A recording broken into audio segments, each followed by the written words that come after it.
ஆன்மீகம் மற்றும் தேனி நியூரோ மருத்துவமனை இணைந்து வழங்கும் Theni marathon 2026 powered by Attal multicuisine restaurant Andipatti மற்றும் லைஃப் நீட் அகாடமி தேனி. நாள் மார்ச் 29. இடம் SDAT விளையாட்டு மைதானம் தேனி. அனைவரும் வருக, அனுமதி இலவசம்.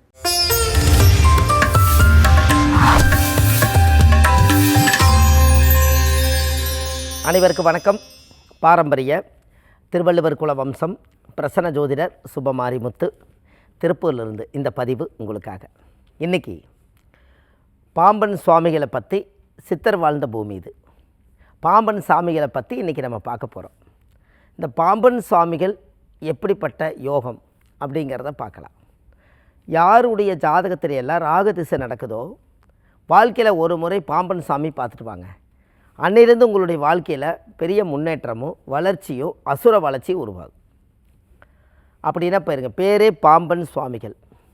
இந்த பாம்பன் சாமினாலே அந்த காலத்தில் சித்தர்கள் எல்லாம் நம்ம வயசில் தான் அவங்க இருப்பாங்கன்னு நம்ம நினைக்கக்கூடாது. அவங்க எத்தனையோ யுகம் எடுத்து வந்து சித்தர்கள் ஆவாங்க. இந்த யுகம் யுகமாக பிறந்து திரும்ப திரும்ப இந்த பூமிக்கு வர்றதுக்கு காரணமே பல்லாயிரம் வருஷம் யுகம் எடுத்து சித்தர்கள் ஆகிறதுக்கு பல தவங்கள் செய்து தியானம் செய்து யோகா, மூச்சு பயிற்சி, தியான பயிற்சி எல்லாம் கடந்து இந்த உலக பிரபஞ்சத்தை அஷ்டமா சக்தியை கண்டுபிடிச்சி தான் ஒரு சித்தர்கள் வந்து உருவாக முடியும். அவங்கெல்லாம் இந்த உலகத்தோட பொருள் மேலே ஆசைப்பட்டிருக்க மாட்டாங்க. அதனால் அவங்கெல்லாம் சித்தர்களாக இருக்காங்க. ஒரு பொருள் இந்த பொருள் மேலே நம்ம பார்த்தா, ஒரு ட்ரெஸ்ஸை பார்த்தா நாம் அதை வாங்கி நம்ம போட்டுக்கோன்னு தோணும். இதே ஒரு சித்தர்கள் அந்த பொருளை பார்த்தா அது எனக்கு வேண்டான்னு தோணும். அதனால தான் எந்த பொருள் மேலேயும் இந்த உலகத்தில் ஆசைப்படாதவங்க தான் சித்தர்கள். அப்படின்னா பாருங்களேன். அதனால தான் இந்த சித்தர்களுக்கு மட்டும் இந்த உலகத்தில் எந்த பொருளுமே ஆசைப்படல. அப்படிங்கும்போது அவங்களுக்கு கிடைச்ச யோகமும் அந்த பவரும் இறைவன் கொடுத்த வரம். அப்போ தெய்வ அம்சம்னு ஒன்று இருக்கா இல்லையா சொல்லுங்கள். அப்போ நம்ம முன்னோர்கள் ஆதி காலத்தில் வாழ்ந்த ஒரு பெரிய சரித்திரங்களை இதை உருவாக்குறதுக்காக எத்தனையோ தவம் இருந்து அந்த தெய்வ அம்சங்களை எல்லாமே மனநிறைவாக பண்ணியிருக்காங்க. அப்போ இந்த ஜாதகத்தில் வந்து இந்த அமைப்பு யோகம் எல்லாமே பார்த்திங்கன்னா மிகப்பெரிய லெவல். அந்த பாம்பன் சுவாமி வந்து அவருடைய ஜீவசமாதி எங்கே இருக்குதுன்னு கேட்டிங்கன்னா, மருதீஸ்வர கோயிலுக்கு பக்கத்தில் திருவான்மையூர் அப்படிங்கிற இடத்துல கடலோர பகுதியில் பாம்பன் சாமியுடைய ஜீவசமாதி இருக்குது. அப்போ யாருடைய ஜாதகத்தில் எல்லாம் திருமணம் நடக்க முடியாதவங்க, திருமணமே நடக்கலைங்க, எனக்கு ராகு கேது தோஷம் இருக்குது, என்னோடய வாழ்க்கையில் வந்து எல்லா தெய்வத்து கோயிலுக்கு போயிருக்கேன் அப்படின்னா, சித்தர் கோயில்லையே உங்களுக்கு ராகு அம்சம் இருக்கிற கோயில் இது வரைக்கும் உலகத்தில் எங்கேயுமே இல்லை. பாம்பன் சுவாமி தான் ராகு கேது தோஷத்தை நிவர்த்தி பண்ணனால தான் பேரே பாம்புன்னு அதில் வர்றதுனால தான் பாம்பன் சாமின்னு பேர். அப்போது அவருக்கு அந்த பவர் இருக்குது. அந்த கோவிலுக்கு கல்யாணம் ஆகாதவங்க உங்களுடைய ஜாதகப்படி வெள்ளிக்கிழமை உங்களுடைய இல்லை பிறந்த நட்சத்திரங்கள் இந்த மாதிரி நாட்களில் போய் சாமிக்கு வந்து குரு பூஜை பண்ணி தேங்காவில் உடைச்சி பூஜை பண்ணிவிட்டு அந்த சித்தர் கோயிலில் போய் உட்காரலாம். இன்றைக்கும் பார்த்திங்கன்னா பெரிய பெரிய பிரமுகர்கள் எல்லாம் பிரபலமான இருக்கக்கூடியவங்க எல்லாருமே பாம்பன் சாமி சித்தர்சிய சமாதியில் போய் கொஞ்சம் நேரம் தியானம் பண்ணிட்டு வருவாங்க. அந்த கர்மா நம்மளை விட்டு போகுது.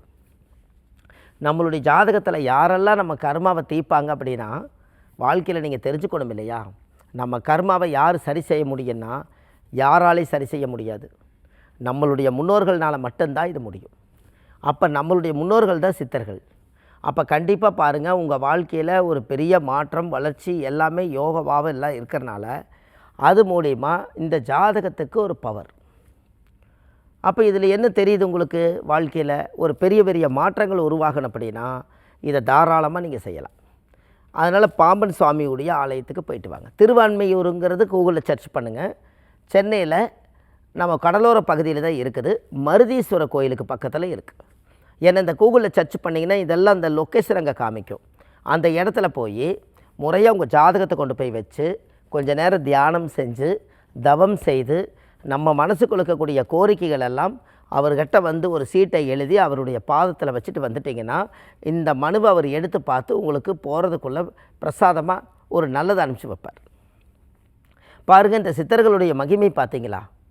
எந்தெந்த இடத்துலையோ அவங்க புனிதமான மண்ணை தேடி போய் அவங்க உடம்பு அங்கே இருக்குது. மெயின் அவருடைய உடம்பு அங்கே இருக்கிறதா அங்கே விஷயமே. அப்படின்னா பாருங்கள் எவ்வளோ பெரிய ஒரு யோகம்னு பாருங்கள். இந்த உடம்பு அங்கே இருக்கிறது ஒரு மிகப்பெரிய அதிசயம். அப்போ இது ஜாதகத்தில் நம்மளுக்கு இந்த யோகமெல்லாம் இருக்குதுன்னா அப்போ இதனுடைய விதிவிலக்கெல்லாம் எப்படி? நம்ம முன்னோர்கள் அந்த காலத்தில் கண்டுபிடிச்ச ரகசியங்களை எல்லாமே இந்த உலக மக்களுக்காக சித்தர்கள் வந்து உடம்பவே தியானம் பண்ணிட்டாங்க, தியாகம் செய்துட்டாங்க. அதனால தான் உங்களுக்கு அந்த சித்தர்கள் வாழ்ந்த பூமியாக இருக்குது. உங்களுக்கு ஒன்று தெரியுமா, பாம்பன் சாமி கிட்ட ஒரு பவர் இருக்குது.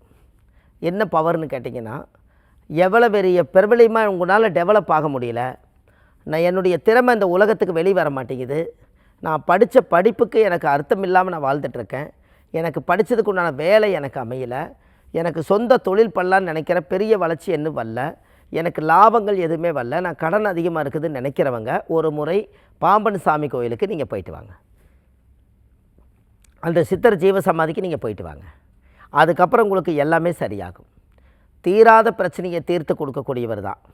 அதனால் கண்டிப்பாக நீங்கள் அந்த கோயிலுக்கு போயிட்டு வர வரைக்கும் உங்கள் வாழ்க்கையில் நீங்கள் எங்கேயோ போயிடுவீங்க.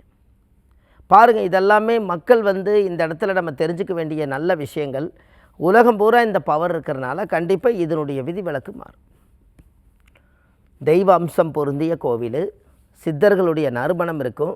எப்போவுமே சித்தர் கோயிலுக்கு நீங்கள் ஏதாவது பிரசாதமாக என்ன வாங்கிட்டு போகிறதுன்னு கேட்டிங்கன்னா, மெயினாக சந்தனம் கொண்டுட்டு போய் வாங்கிட்டு போங்க.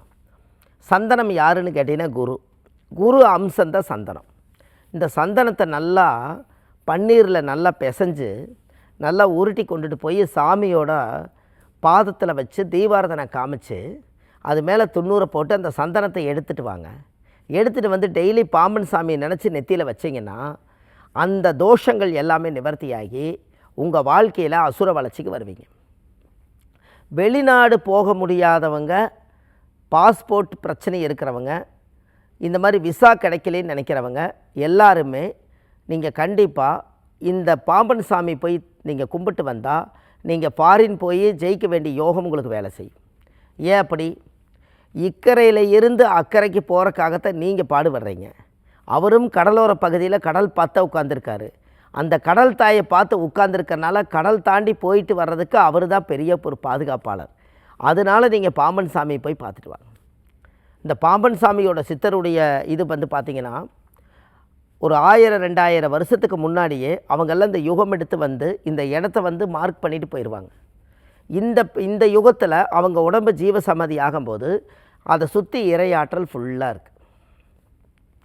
அந்த இடத்துல நாம் போய் இன்வால்வ் ஆகும்போது, உள்ளே உட்காந்துருக்கும்போது இந்த பிரபஞ்ச சக்தி எல்லாம் நமக்கு கிடைக்க ஆரம்பிச்சிடும். அதுக்கப்புறம் பாருங்கள், உங்கள் வளர்ச்சி வந்து பிரமாண்டமாக இருக்கும். இது எல்லாம் எப்படி சாத்தியம்? அப்போ இதெல்லாம் தெய்வ அம்சம் தானே, சித்தர்களுடைய மகிமையை தானே. உங்களுக்கு ஒன்று தெரியுங்களா? பௌர்ணமி அன்னைக்கு, அமாவாசை அன்னைக்கு சித்தர்கள் வந்து வாசம் செய்யக்கூடிய நாள். எப்போவுமே இந்த நாளை மிஸ் பண்ணிடக்கூடாது. பௌர்ணமி அன்னைக்கு ஜீவ சமாதிகளுக்கு, சித்தர்கள் ஜீவ சமாதிக்கு போயிட்டு வந்தாலே ஒரு மாதமாக நம்மளுக்கு என்னென்ன திருஷ்டி தோஷங்கள், நம்ம வாழ்க்கையில் என்னென்ன நெகட்டிவ் எனர்ஜியெல்லாம் நம்ம உடம்புல சேவ் ஆகிருக்கோ அதை ஒரு நாள் பௌர்ணமி அன்னைக்கு அந்த மண்ணை மிதித்தாலே நம்ம உடம்புலேருந்து எல்லா தீய சக்தியும் நம்மளை விட்டு போயிடும். அப்போ இதெல்லாம் வந்து நினச்சி பார்த்தா இது எவ்வளோ பெரிய பவர்னு பாருங்கள். அப்போ நம்ம முன்னோர்கள் இது எல்லாம் வந்து சரி செய்யாமல் விட்டுட்டாங்கன்னா இதனுடைய பாதிப்பும் விளைவுகளும் இது எல்லாம் சரி செய்யலைன்னா எங்கேயோ போயிருமே. அப்போ இதை நம்ம சரி செய்யறதுக்காகத்தான் நம்ம இந்த ஏற்பாடு பண்ணுறோம். அப்போது நம்ம முன்னோர்களுடைய ஆசீர்வாதத்தோடு தான் இந்த சித்தர்கள் இருக்காங்க. அவங்கக்கிட்ட போய் நீங்கள் விளக்கு போட்டு சாமி கும்பிட்டு வந்தால் போதும். கண்டிப்பாக விளக்கு ஏற்றி வைங்க. விளக்கு போட்டால் கண்டிப்பாக பிரச்சனை தானாக சால்வ் ஆகும் என்று சொல்லி எல்லாம் இந்த பாருங்கள், இந்த ஆதிகால பரிகார புத்தக நூல் இந்த உலக மக்களுக்காக சித்தர்கள் வாழ்ந்த பூமியில் சித்தர்களை பற்றி இந்த உலகத்தில் எழுதி வச்சுட்டு போகிறோம். இதெல்லாம் ஜாதகத்தில் வந்து ராகுகேது தோஷம் உள்ளவங்க எல்லாரும் நிவர்த்தி செய்யக்கூடிய கோவில் அது. கண்டிப்பாக நீங்கள் வாழ்க்கையில் ஒரு முறை போயிட்டு வாங்க, நல்லதே நடக்கும் என்று சொல்லி இந்த ஆதிகால பரிகார புத்தகம் ஒரு A4 சைஸு பெரிய புத்தகம்.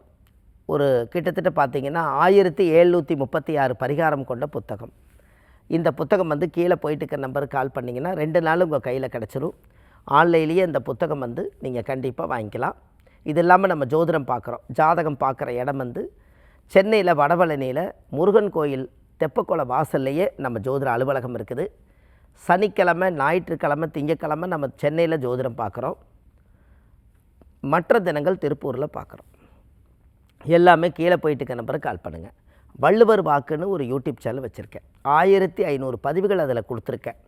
இந்த மக்களுக்காக எளிய பரிகாரங்கள், ஆதிகால பரிகாரங்கள் இது இல்லாமல் நம்ம திருநெல்வேலி மாவட்டம் கூடங்குளம் விஜயாபதி விஸ்வாமித்தருடைய ஆலயத்துக்கு பௌர்ணமிக்கு எல்லா மக்களையும் அழைச்சிட்டு போகிறோம். எல்லாத்துக்குமே நீங்கள் கீழே போயிட்டு இருக்க நம்பருக்கு கால் பண்ணுங்கள்.